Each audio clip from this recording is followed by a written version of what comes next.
Hello guys, welcome to another video of Litbees. ലിറ്റ്ബീസിൻ്റെ മറ്റൊരു വീഡിയോയിലേക്ക് എല്ലാവർക്കും സ്വാഗതം. നമ്മൾ ഇന്ന് ഡിസ്കസ് ചെയ്യാൻ പോകുന്നത് നൈറ്റ് ഓഫ് ദ സ്കോർപ്പിയോൺ എന്ന് പറഞ്ഞിട്ടുള്ള നസീം ഇസ്ഗേൽ എഴുതിയിട്ടുള്ള വളരെ ഫേമസ് ആയിട്ടുള്ള ഒരു പോയട്രിയാണ്.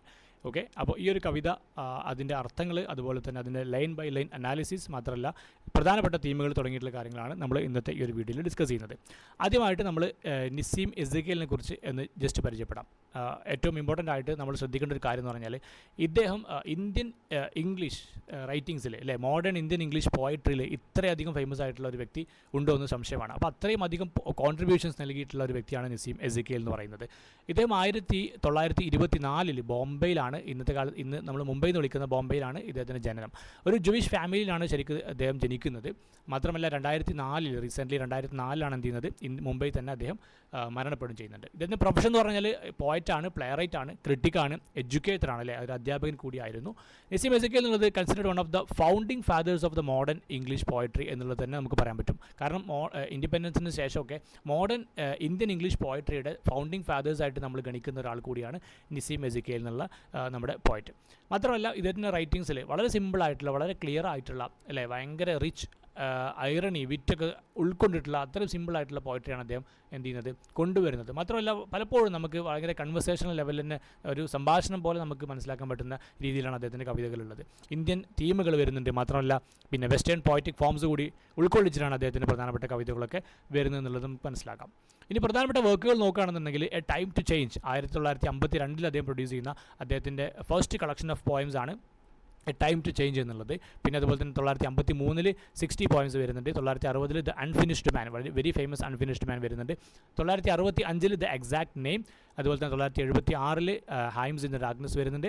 പിന്നെ അതുപോലെ തന്നെ 1982 ലേറ്റർ ഡേ സാംസ് തുടങ്ങിയിട്ടുള്ള വർക്ക് വരുന്നുണ്ട്. അപ്പോൾ one of the most important പോയമായിട്ടുള്ള നൈറ്റ് ഓഫ് ദ സ്കോർപ്പിയോൺ ആണ് നമ്മൾ ഇന്ന് ഡിസ്കസ് ചെയ്യാൻ പോകുന്നത്. ഓക്കെ, അപ്പോൾ ആദ്യമായിട്ട് നമുക്ക് ലൈൻ ബൈ ലൈൻ അനാലിസിലേക്ക് കിടക്കാം. ആദ്യമായിട്ട് I remember the night my mother was stung by a scorpion. 10 hours of steady rain had driven him to crawl beneath a sack of rice. Parting with his poison flash of a diabolic tail in the dark room, he risked the rain again.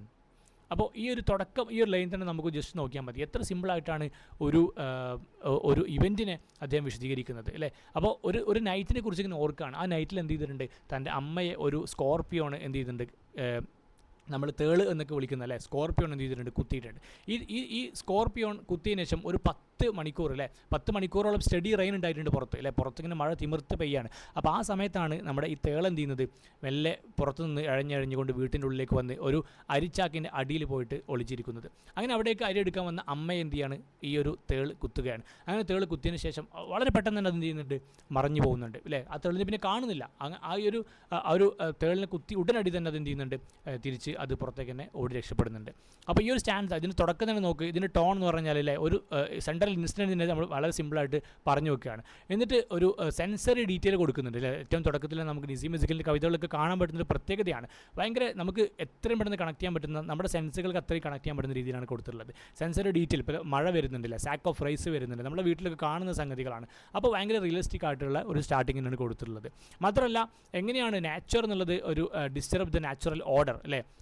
എങ്ങനെയാണ് ഇപ്പോൾ മഴ പോലെയുള്ള ഒരു natural event എങ്ങനെയാണ് ഒരു natural ഓർഡറിനെ disturb ചെയ്യുന്നത് നമുക്കിതിൽ കാണാൻ പറ്റും. കാരണം ഇവിടെ എന്ത് ചെയ്യാണ്, സ്കോർപ്പിയോൺ പതിയെ ഹ്യൂമൻ ടെറിട്ടറിയിലേക്ക് കടന്നു വരികയാണ്, വീട്ടിനുള്ളിലേക്ക് കടന്നു വരികയാണ്. എന്തുകൊണ്ടാണ് 10 മണിക്കൂർ നീണ്ട മഴ കാരണത്താലാണ് അത് കടന്നു വരുന്നത്. പിന്നെ ഇവിടെ ഒരു ഇമേജറി ഉപയോഗിച്ച് നോക്കൂ, ഡയബോളിക് ടൈൽ എന്ന് പറയുന്ന വളരെ ഫേമസ് ആയിട്ടുള്ള ഒരു ലൈൻ നമുക്ക് കാണാൻ പറ്റും, അല്ലേ. ഡാർക്ക് റൂമിൽ ഡയബോളിക് ടൈലിൻ്റെ ഒരു ഫ്ലാഷ് നമ്മൾ കണ്ടു എന്നാണ് പറയുന്നത്. അപ്പോൾ ഈ ഡയബോളിക് ടൈൽ എന്നുള്ളത് കൊണ്ട് എന്താണ്, ഒരു ഈവിൽ ഒരു സംഗതി ഇവിടെ കടന്നു വരുന്നതായിട്ട് കാണാൻ പറ്റും, അല്ലേ. Sense of an evil or menace of the scorpion. അപ്പോൾ സ്കോർപ്പിയോൺ എത്രമാത്രം ഈവിൽ ആണ്, അല്ലെ, എത്രമാത്രം വളരെ പ്രശ്നക്കാരനാണ്, അല്ലെങ്കിൽ എത്ര അപകടകാരിയാണ് ആ തേള് എന്നുള്ളത് നമുക്ക് ഈ ഒരൊറ്റ ലൈനിൽ നിന്ന് കാണാൻ പറ്റുന്നുണ്ട്. Flash of a diabolic tail in the dark room. ആ ഇരുണ്ട മുറിയിൽ ഒരൊറ്റ നിമിഷം നേരം മാത്രമേ കാണാൻ പറ്റുള്ളൂ. അങ്ങനെ അതെന്ത് ചെയ്തു, ഓടിമറിഞ്ഞ് മഴയിലേക്ക് തന്നെ എടുത്ത് ചാടുകയാണ്. ഇനി അടുത്ത സ്റ്റാൻസിലേക്ക് വരുമ്പോഴെന്താ, the peasants came like swarms of flies and buzzed the name of God 100 times to paralyze the evil one with candles and with lanterns throwing giant scorpion shadows on the mud-baked walls, they searched for him. He was not found. അല്ലേ, എത്ര സിമ്പിളായിട്ടാണ് പറഞ്ഞു വെക്കുന്നത്. പെസൻസ് കടന്നു വരികയാണ് അല്ലേ, അതൊരു വില്ലേജാണ്. അപ്പോൾ വില്ലേജിൽ ഒരുപാട് ഫാമിലി മെമ്പേഴ്സ് ഉണ്ട്, ചുറ്റുവട്ടം ആളുകളുണ്ട്. അപ്പോൾ ഈ ഒരു കർഷകരായിട്ടുള്ള ആളുകളൊക്കെ ഓടിക്കൂടുകയാണ് ഈ ഒരു പിന്നെ തേള് കുത്തിയത് അറിഞ്ഞിട്ട്. അപ്പോൾ ഇവിടെ സിവിൽ യൂസ് ചെയ്യുന്നതിന് കാണാൻ പറ്റും അല്ലേ, സ്വാംസ് ഓഫ് ഫ്ലൈസ് എന്നാണ് പറയുന്നത് പെസൻസിനെ കുറിച്ച് പറയുമ്പോൾ. അപ്പോൾ ഈ കർഷകർ ഓടിക്കൂടുന്നത് എങ്ങനെയാണ്, ഒരു വെളിച്ചമുള്ളിടത്തേക്ക് പാറ്റകൾ കടന്നു വരുന്ന അവർ ഓടിക്കൂടി അടുത്ത് കൂടുന്നത് പോലെ അത്രയും പെട്ടെന്ന് അവരെന്ത് ചെയ്യാണ്, ഈ അമ്മയുടെ അടുത്തേക്ക്, തേള് കുത്തിയ എൻ്റെ അമ്മയുടെ അടുത്തേക്ക് അവരൊക്കെ ഓടിക്കൂടുകയാണ് അല്ലേ. ഭയങ്കര റാപ്പിഡ്ലി എന്ത് ചെയ്യാണ്, എങ്ങനെയാണ് അവർ ഇത്ര ലാർജ് നമ്പേഴ്സ് ഓഫ് പെസൻസ് വില്ലേജസ് അവരെ ഓടിക്കൂടുന്നത് എന്നുള്ളതിനെ സോംസ് ഓഫ് ഫ്ലൈസ് എന്നുള്ള ഒരു സിമ്പിൾ ഉപയോഗിച്ചിട്ടാണ് ഇവിടെ നിസി മ്യൂസിക്കിൽ പറഞ്ഞു വെക്കുന്നത്.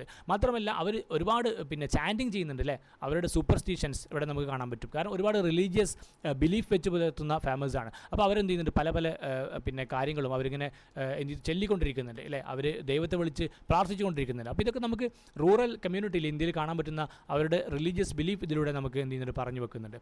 മാത്രമല്ല ഷാഡോസ് ഓഫ് ദ സ്കോർപിയോൺ ഇവിടെ പറഞ്ഞു വരുന്നത് എന്താ വെച്ച് കഴിഞ്ഞാൽ, അവർ ക്യാൻഡിൽസും അതുപോലെ തന്നെ അവർ വിളക്കുകളൊക്കെ എടുത്ത് ഓടിക്കൂടുകയാണ്. അപ്പോൾ ഈ ഓടിക്കൂടുന്ന സമയത്ത് ഈ മഡിൻ്റെ വാളിൽ, അതായത് വീടുകളുടെ മഡ് വാൾ ഉണ്ടാവുമല്ലോ, മണ്ണിൻ്റെ കളിമൺ വീടുകളല്ലേ, അപ്പോൾ അതിൻ്റെ വാളിൽ വലിയ വലിയ സ്കോർപിയോൺ ഷാഡോസ് ഇങ്ങനെ കാണുകയാണ്.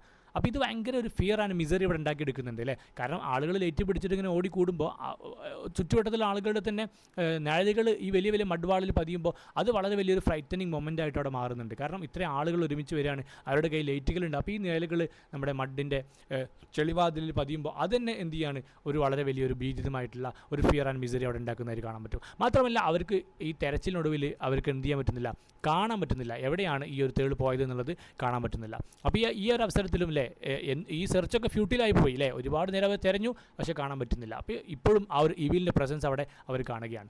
ഇനി നെക്സ്റ്റ് ചാൻസിലേക്ക് വരുമ്പോൾ എന്താ, they clicked their tongues with every movement that the scorpion made, his poison moved in mother's blood, they said. അവർ പറയുന്നത് എന്താ, ഈ തേള് എത്ര സമയം പുറത്തിരിക്കുമോ അതിനനുസരിച്ച് ഈ അമ്മയുടെ കാലിൽ ആ കുത്തിയിട്ടുള്ള തേളിൻ്റെ വിഷം അത് ഉള്ളിലേക്ക് കടന്നുകൊണ്ടിരിക്കും എന്നാണ് അവർ പറയുന്നത്. അവരുടെ സൂപ്പർസ്റ്റിഷൻസ് ആണ് അല്ലേ, അവരുടെ അന്ധവിശ്വാസങ്ങളാണ്. May he sit still, they said. അവർ പറയുന്നുണ്ട് ഈ തേളൊന്നും അനങ്ങാതെ അവിടെ തന്നെ ഇരുന്നെങ്കിൽ അമ്മ രക്ഷപ്പെടുമായിരുന്നു. May the sins of your previous birth be burned away tonight, they said. അവർ മറ്റൊരാളുകൾ ഇങ്ങനെയും കൂടി പറയുന്നുണ്ട് അല്ലേ, ഈ തേള് കുത്തിയത് കാരണമായിട്ട് നീ മുമ്പ് ചെയ്ത പാപങ്ങളൊക്കെ എന്ത് ചെയ്യപ്പെടും, അതൊക്കെ പൊറുക്കപ്പെടും എന്നുള്ളത് കൂടി പറയുന്നുണ്ട്. അപ്പോൾ അത്തരത്തിലൊക്കെ അവരുടെ വർത്തമാനം, അവരുടെ സംസാരങ്ങൾ ആണ് നിസി മ്യൂസിക്കിൽ അടുത്തായിട്ട് കൊണ്ടുവരുന്നത്. അപ്പോൾ ചെറിയ കുട്ടിയായിരിക്കെ തൻ്റെ വീട്ടിൽ കണ്ട ഒരു കാഴ്ചയാണ് ഇത്ര വളരെ റിയലിസ്റ്റിക് ആയിട്ട് എന്ത് ചെയ്യുന്നത്, നിസി മ്യൂസിക്കിൽ അവതരിപ്പിക്കുന്നത് അല്ലേ. അപ്പോൾ സൂപ്പർസ്റ്റിഷൻസും ബിലീഫും വളരെ വലിയ രീതിയിൽ ഈ ലൈൻസിൽ നമുക്ക് കാണാൻ പറ്റും.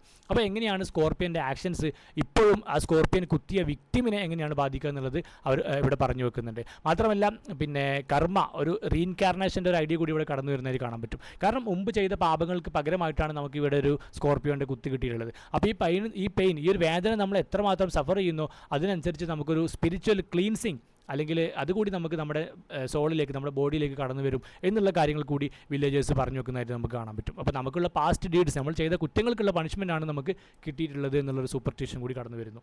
മാത്രമല്ല അടുത്ത ലൈൻസിലേക്ക് പോകുമ്പോൾ വീണ്ടും അത് കൂടിക്കൊണ്ടിരിക്കുകയാണ് അല്ലേ. May your suffering decrease the misfortunes of your next birth, they Z. May the sum of all evil balanced in this unreal world against the sum of good become diminished by your pain. May the poison purify your flesh of desire and your spirit of ambition, they said.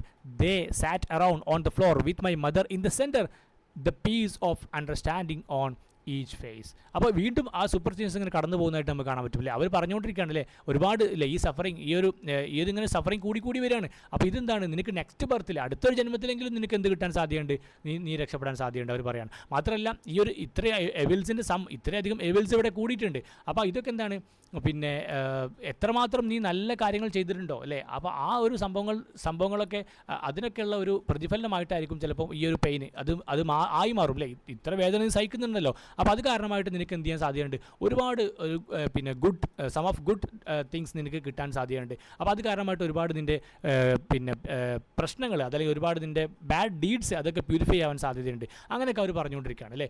ഇപ്പോൾ നിൻ്റെ ഫ്ലഷിൽ, നിൻ്റെ രക്തത്തിൽ അലിഞ്ഞു ചേർന്നിരിക്കുന്ന ഈ ഒരു സ്കോർപ്പിയൻ്റെ ഈ ഒരു പോയിസൺ അല്ലെങ്കിൽ ആ വിഷമുണ്ടല്ലോ, അത് നിൻ്റെ പിന്നെ ആത്മാവിനെ അതല്ലെങ്കിൽ നിൻ്റെ ഡിസയറുകളൊക്കെ എന്ത് ചെയ്യും, പ്യൂരിഫൈ ചെയ്യും എന്നുള്ള ഒരു സ്പിരിച്വൽ കാര്യങ്ങൾ കൂടി അവരെന്ത് ചെയ്യുന്നുണ്ട് അവിടെ പറഞ്ഞു വെക്കുന്നുണ്ട് അല്ലേ. അപ്പോൾ അങ്ങനെ അമ്മയെ അവർ സമാധാനിപ്പിക്കാൻ വേണ്ടി ശ്രമിക്കുകയാണ്. നടുവിൽ അമ്മയെ നിർത്തിയിട്ടുണ്ട്, അറ്റ് ദ സെൻറ്റർ അമ്മ ഇരിക്കുന്നുണ്ട്, അവർ അമ്മയുടെ ചുറ്റും കൂടിയിട്ട് അവരിങ്ങനെ ഓരോരോ കാര്യങ്ങൾ പറഞ്ഞുകൊണ്ടിരിക്കുകയാണ്. അപ്പോൾ ഈ ലൈൻസ് ഒക്കെ എന്ന് പറഞ്ഞാൽ എന്താ, ഒരു കോംപ്ലക്സ് സ്പിരിച്വൽ വേൾഡ് വ്യൂ ഇവിടെ നമുക്ക് കടന്നു വരുന്നതായിട്ട് കാണാൻ പറ്റും വില്ലേജേഴ്സിൻ്റെ ഇടയിലുള്ള. കാരണം ഇൻഡിവിജ്വൽ സഫറിംഗ് എന്നുള്ളത് അതിനൊരു ബ്രോഡർ കോസ്മിക് ഇമ്പാക്റ്റ് ഒക്കെ ഉണ്ടെന്നാണ് അവർ ഇവിടെ പറഞ്ഞു വെക്കാൻ ശ്രമിക്കുന്നത്. കാരണം ഈ ഒരൊറ്റ അമ്മയ്ക്ക് കുത്തിയ ഈ ഒരു പെയിൻ കാരണം അവർ സഫർ ചെയ്യുന്ന ഒരു പെയിൻ കാരണമായിട്ട് അത് ഈ ഒരു വേൾഡിലെ തന്നെ മൊത്തത്തിലുള്ള പെയിനുകൾ എന്ത് ചെയ്യുന്നു, അത് കുറക്കാൻ സാധ്യതയുണ്ട്, മറ്റുള്ളവർക്ക് ഏൽക്കുന്നതിനെ കുറക്കാൻ സാധ്യതയുണ്ടെന്നൊക്കെ അവർ പറഞ്ഞു വെക്കുന്നുണ്ട്. മാത്രമല്ല എങ്ങനെയാണ് പെയിൻ എന്നുള്ളത് ഒരു ഡിവൈൻ പർപ്പസ് ആയിട്ട് കടന്നു വരുന്നത് എന്നുള്ളത് കൂടി നമുക്ക് ഈ ലൈൻസിൽ കാണാൻ പറ്റും. പിന്നെ അതിനോട് കൂടെ തന്നെ ഒരു ഫിസിക്കൽ പെയിൻ ആൻഡ് സ്പിരിച്വൽ പീസിൻ്റെ ഇടയിലുള്ള ഒരു സംഭവം, ഒരു കോൺട്രാസ്റ്റ് കൂടി നമുക്ക് ഇവിടെ കാണാൻ പറ്റും. കാരണം വില്ലേജേഴ്സ് എന്നുള്ളത് എന്താണ്, ഒരു സ്പിരിച്വൽ എൻലൈറ്റ്മെൻറ്റിലേക്കുള്ള ഒരു പാത്ത്, ഒരു വഴിയായിട്ടാണ് ഇവിടെ വില്ലേജേഴ്സ് എന്ത് ചെയ്യുന്നത്, ഈ ഒരു പെയിനെ കാണുന്നത്. കാരണം അമ്മക്ക് ഈ ഒരു വേദന സഹിക്കേണ്ടി വരുന്നല്ലോ, ഇത് കാരണമായിട്ട് ഒരു സ്പിരിച്വൽ ഒരു എൻലൈറ്റ്മെൻറ്റ് അവർക്ക് കിട്ടാൻ പോകുന്നുണ്ട് നെക്സ്റ്റ് ലൈഫിലെങ്കിലും എന്നൊക്കെയാണ് അവർ പറഞ്ഞു വെക്കുന്നത്. മാത്രമല്ല ഇനി അടുത്ത ലൈനിലേക്ക് വരുമ്പോൾ എന്താ, ഒരുപാട് വീണ്ടും ആളുകൾ വന്നുകൊണ്ടിരിക്കുകയാണ്. More candles, more lanterns, more neighbours, അല്ലേ, ആളുകൾ വന്നുകൊണ്ടേയിരിക്കുകയാണ്. More insects and endless rain, അല്ലേ, മഴ ഇങ്ങനെ നിലക്കാതെ പെയ്തുകൊണ്ടിരിക്കുകയാണ്. 20 മണിക്കൂർ ഒരു ദിവസം മൊത്തമായിട്ട് മഴ പെയ്തുകൊണ്ടിരിക്കുക. അപ്പോൾ എൻ്റെ അമ്മ, my mother twisted through and through, അമ്മ ഇങ്ങനെ ഇളകിക്കൊണ്ടിരിക്കുക അങ്ങോട്ട്, വേദന സഹിക്കാൻ വയ്യാതെ, ഗ്രോണിങ് ഓൺ എ മാറ്റ്, അല്ലേ, ഒരു മാറ്റിൽ കടന്നിട്ട് ഇങ്ങനെ അലറി വിളിച്ചുകൊണ്ടിരിക്കുകയാണ്. അപ്പോൾ ഈ സമയത്ത് ഇവിടെ മോർ വീണ്ടും ഉപയോഗിക്കുന്നുണ്ട്. അപ്പോൾ ഇതെന്താണ്, ഭയങ്കര, അല്ലേ, റെസ്പോൺസ് ആണ് നോക്കുന്നത്. അത്രയും ആളുകൾ എന്താണ് കടന്നു വരികയാണ്. മാത്രമല്ല ഇവിടെ ഒരു കൈൻഡ് ഓഫ് ഹെൽപ്ലെസ്നെസ് കൂടി കടന്നു വരുന്നതായിട്ട് കാണാൻ പറ്റും. അപ്പോൾ മാത്രമല്ല ഈ ഒരു സിറ്റുവേഷൻ എന്ന് പറഞ്ഞാൽ അത്രയും എന്താണ് ഷൗറ്റിക്കാണ്, ആളുകൾക്ക് ഒന്നും ചെയ്യാൻ കഴിയുന്നില്ല, അമ്മ വേദന സഹിച്ചുകൊണ്ട് ഇങ്ങനെ കിടക്കുകയാണ്, അല്ലേ. ഇപ്പോഴാണ് അമ്മയുടെ ശരിക്കുള്ള റിയാക്ഷനിലൂടെ ആദ്യമായിട്ട് കവി കൊണ്ടുവരുന്നത്. അപ്പോൾ എന്താണ്, ഭയങ്കര റോ പെയിനാണ്, അത്രയും വേദന സഹിച്ചിങ്ങനെ കടന്നുകൊണ്ടിരിക്കുകയാണ്, അല്ലേ. അപ്പോൾ ആ സമയത്ത് എങ്ങനെയാണ് ഒരു വേദന നമ്മൾക്കൊരു അത്രയും പെയിൻ ഫീൽ ചെയ്യാൻ പറ്റുന്ന രീതിയിലാണ് അവിടെ എന്ത് ചെയ്തിട്ടുള്ളത്, ആ ഒരു ലൈൻസിൽ കവി കൊണ്ടുവന്നിട്ടുള്ളത് എന്നുള്ളത് കൂടി നമുക്ക് മനസ്സിലാക്കാം. അപ്പോൾ ഹ്യൂമൻ ആസ്പെക്റ്റിലേക്ക് കടന്നു വരുന്നതായിട്ട് കാണാൻ പറ്റും, സ്പിരിച്വാലിറ്റി ഒക്കെ പറഞ്ഞു കഴിഞ്ഞതിന് ശേഷം. പിന്നെ അടുത്തായിട്ട് പറഞ്ഞത് എന്താ, അച്ഛൻ എന്താ ചെയ്തുകൊണ്ടിരിക്കുന്നത്, my father sceptic rationalist trying every curse and blessing powder mixture herb and hybrid he even poured a little paraffin upon the bitten toy and put a match to it, അല്ലേ.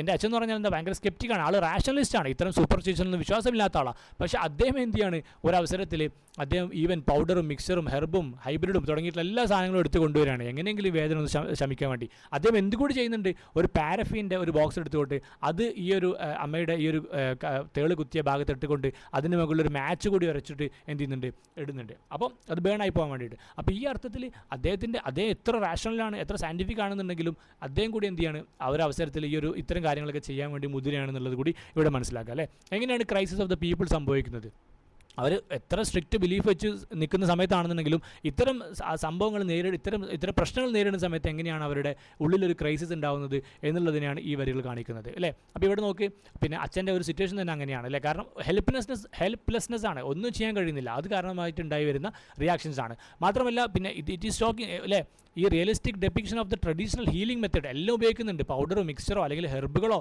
അല്ലെങ്കിൽ ഹൈബ്രിഡായിട്ടുള്ള സാധനങ്ങളൊക്കെ ഉപയോഗിച്ച് നോക്കുന്നുണ്ട്. പക്ഷേ അതിലൊന്നും എന്ത് ചെയ്യുന്നില്ല, വേദന സഹിക്കുന്നില്ല.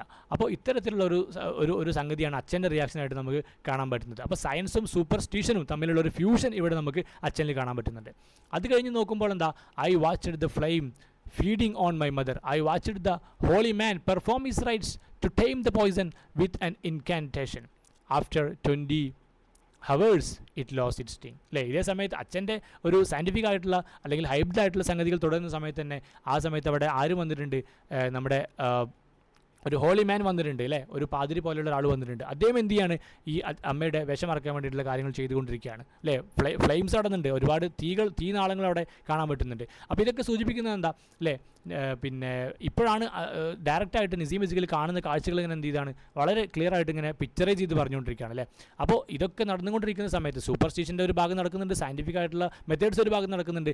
അങ്ങനെ അവസാനം 20 ഹവേഴ്സിന് ശേഷം 20 മണിക്കൂറിന് ശേഷം ഇറ്റ് ലോസ്റ്റ് ഇറ്റ് സ്റ്റിങ്, അല്ലേ. സിമ്പിളായിട്ടാണ് പറഞ്ഞത്, ഇറ്റ് ലോസ്റ്റ് ഇറ്റ് സ്റ്റിങ്, അതായത് പെയിൻ സ്റ്റോപ്പഡ്, ഇപ്പോൾ വേദന നിന്ന് പോയിട്ടുണ്ട്, അല്ലേ, അമ്മയ്ക്ക് വേദന നിന്ന് പോയിട്ടുണ്ട്. അപ്പോൾ അങ്ങനെ അവസാനം അമ്മ പറയാണ്, മൈ മദർ ഓൺലി സെഡ്, ഇതൊക്കെ കഴിഞ്ഞ ശേഷം അമ്മ പറഞ്ഞ എന്താ, thank God the scorpion picked on me and spared my children, അല്ലേ. അമ്മയുടെ സ്നേഹം, അമ്മയുടെ ആ ഒരു ഡീപ്പ് ഇമോഷണൽ ആൻഡ് സെൽഫ്ലെസ്നെസ് നമുക്കിവിടെ കാണാൻ പറ്റുകയാണ്. കാരണം അമ്മ പറയുന്നത് എന്താ, ഇത്രയൊക്കെ വേദന സഹിച്ചിട്ടും എൻ്റെ മക്കളെ ആ ഒരു സ്കോർപ്പിയൻ കടിച്ചില്ലല്ലോ, എന്നെയാണല്ലോ കടിച്ചത് എന്ന് പറയുന്ന അത്രയും ഡീപ്പായിട്ടുള്ള ഒരു സാക്രിഫൈസൽ ഒരു മെൻറ്റാലിറ്റി ഇവിടെ ലാസ്റ്റ് പറഞ്ഞു വെച്ചുകൊണ്ടാണ് കവി എന്ത് ചെയ്യുന്നത്, തൻ്റെ കവിത അവസാനിപ്പിക്കുന്നത്. ഓക്കെ, അപ്പോൾ ഇത് പ്രധാനപ്പെട്ട തീമുകൾ നോക്കുകയാണെന്നുണ്ടെങ്കിൽ മെറ്റേണൽ ലവ് തന്നെയാണ് അല്ലേ, അമ്മയുടെ സ്നേഹം എന്നുള്ളത് തന്നെയാണ് ഇതിൽ ഏറ്റവും പവർഫുൾ ആയിട്ടുള്ള ഒരു മെസ്സേജ് ആയിട്ട് കടന്നു വരുന്നത്. നമ്മൾ അതിൻ്റെ എൻഡിൽ വരെ സിമ്പിളായിട്ട് ഇത് കാണുന്നുണ്ട്. പിന്നെ ഒരുപാട് സൂപ്പർസ്റ്റിഷൻസ് ആൻഡ് റാഷനാലിറ്റി കടന്നു വരുന്നതായിട്ട് കാണാൻ പറ്റും അല്ലേ. വില്ലേജേഴ്സ് എന്നുള്ളത് എന്താ, വില്ലേജേഴ്സ് അത്രയും സൂപ്പർസ്റ്റിഷണൽ ആയിട്ടുള്ള ആളുകളാണ്, അവരൊരുപാട് സംഗതികൾ പറയുന്നുണ്ട്. അതേസമയം ഫാദർ എന്നുള്ളത് എന്താണ്, സയൻറ്റിഫിക് അല്ലെങ്കിൽ ഒരുപാട് സ്കെപ്റ്റിക് ആയിട്ടുള്ള ഒരാളായിട്ടാണ്, റാഷണൽ ആയിട്ടുള്ള ആളായിട്ടാണ് നമുക്ക് കാണാൻ പറ്റുന്നത്. ഇനി ഹ്യൂമൻ ഹെൽപ്ലെസ്നെസ് ആണ് മറ്റൊരു തീം അല്ലേ.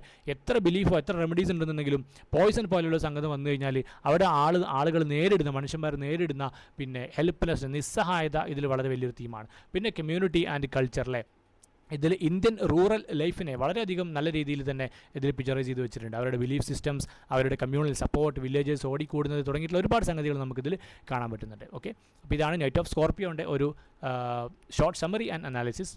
മറ്റൊരു വീഡിയോയിൽ വീണ്ടും കാണുന്നത് വരെ ബൈ.